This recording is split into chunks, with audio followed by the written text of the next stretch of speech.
Hello বন্ধুরা, সবাইকে আবারও ভিলেজ কুকিং উইথ ব্লগিং চ্যানেলে ওয়েলকাম জানাচ্ছি। আজকের এই ফুলকো বেগুনি রেসিপিটি দেখার জন্য। হ্যাঁ, অবশ্যই কিন্তু মশলাদার বেগুনি। তো আজকে আমি একটু অন্যরকমভাবে বেগুনিটি বানানোর চেষ্টা করেছি। এই বেগুনিটি বানানোর পরেও 1 থেকে 2 ঘন্টা পর্যন্ত ফুলকোই থাকবে, আর খেতে কিন্তু ভীষণই মজার হয়। ভিডিওটি স্কিপ না করে প্রথম থেকে শেষ পর্যন্ত দেখার অনুরোধ রইল। তো এখানে একটা বেগুন আমি এই রকম মোটা মোটা করে কেটে নিয়েছি, খুব মোটা না খুব পাতলা না। যেহেতু আমরা বেগুনি বানাচ্ছি, তাই বেগুন যদি একটু গালে না পড়ে খেতে কি ভালো লাগে।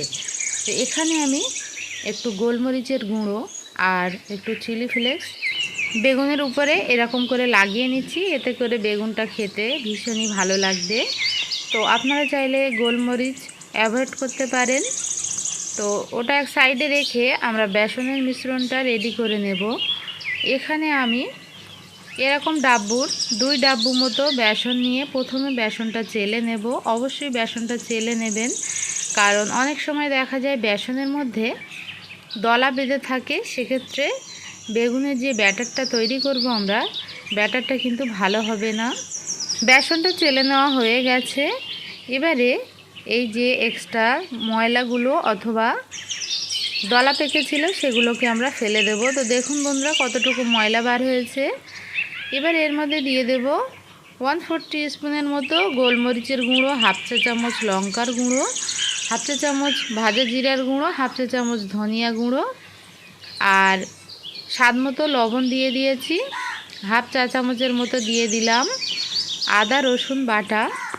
বেগুনির ব্যাটারের মধ্যে একটু আদা রসুন বাটা দিয়ে যদি ব্যাটারটা বানানো হয়, খেতে কিন্তু ভীষণই ভালো লাগে। তো আপনারা অবশ্যই ট্রাই করতে পারেন। যারা আদা রসুনটা খেতে পছন্দ করেন না, তারা বাদ দিয়ে দিতে পারেন, কোনো সমস্যা নেই। তো এখানে আমি প্রথম মিশ্রণটা ভালো করে মিশিয়ে নিলাম, তারপরে অল্প অল্প করে পানি দিয়ে বেগুনির ব্যাটারটা রেডি করে নেব। তো বেগুনির ব্যাটার বানানোর সময় সব সময় কি করবেন, অল্প অল্প পানি দিয়ে ব্যাটারটা বানানোর চেষ্টা করবেন। এখানে আমি কিন্তু কোনো হলুদ ব্যবহার করিনি। একদম পারফেক্ট দোকানের মতো বেগুনি বানানোর জন্য আমি কিন্তু এখানে জাফরান ব্যবহার করেছি। তো 1 চা চামচের 4 ভাগের 1 ভাগ জাফরান এখানে আমি দিয়ে দিয়েছি, আর অল্প অল্প করে পানি দিয়ে একদম ঠিকঠাক একটা ব্যাটার আমরা তৈরি করে নিচ্ছি। আমি একদম দোকানের মতো বেগুনি বানানোর চেষ্টা করছি, তাই এখানে আমি জাফরান ব্যবহার করেছি। আপনারা চাইলে কিন্তু হলুদ গুঁড়ো ব্যবহার করতে পারেন। যেহেতু আমরা কোনো বেকিং সোডা বা খাবার সোডা ব্যবহার করিনি, তাই একটু সময় নিয়ে এই ব্যাটারটা বানাতে হবে আর খুব ভালো করে ফেটিয়ে নিতে হবে, তাহলেই কিন্তু বেগুনিটা একদম মুচমুচে থাকবে। ব্যাটারের ঘনত্বটা ঠিক এরকম থাকবে, এর থেকে পাতলা এবং মোটা করা যাবে না।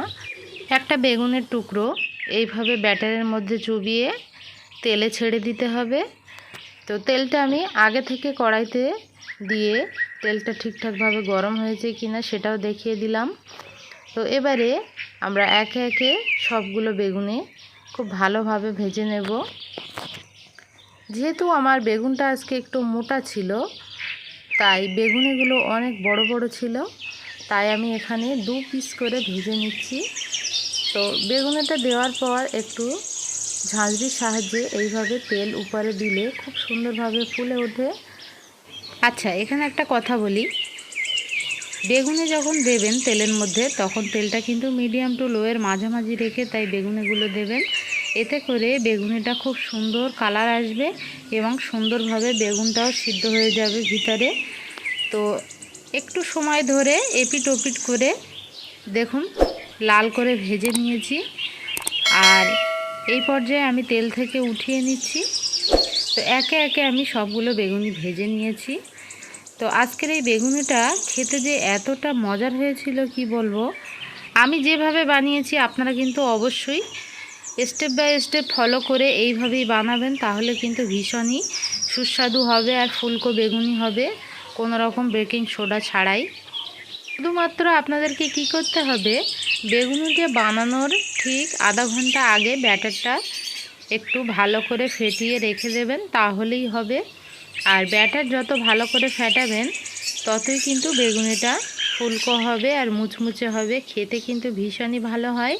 তো অবশ্যই কিন্তু আপনারা একবার এই রমজানে এই মশলাদার বেগুনিটা ট্রাই করতে পারেন। তো বন্ধুরা, আমার আজকের এই মশলাদার বেগুনের রেসিপিটি আপনাদের কাছে কেমন লাগলো অবশ্যই কমেন্ট করে জানাবেন। ভালো লাগলে লাইক, শেয়ার, সাবস্ক্রাইব করার অনুরোধ রইল। আজকের মতো এখানেই বিদায় নিচ্ছি। দেখা হচ্ছে পরবর্তী নতুন কোনো রেসিপির সঙ্গে। সবাই খুব ভালো থাকবেন। সবাইকে অসংখ্য ধন্যবাদ।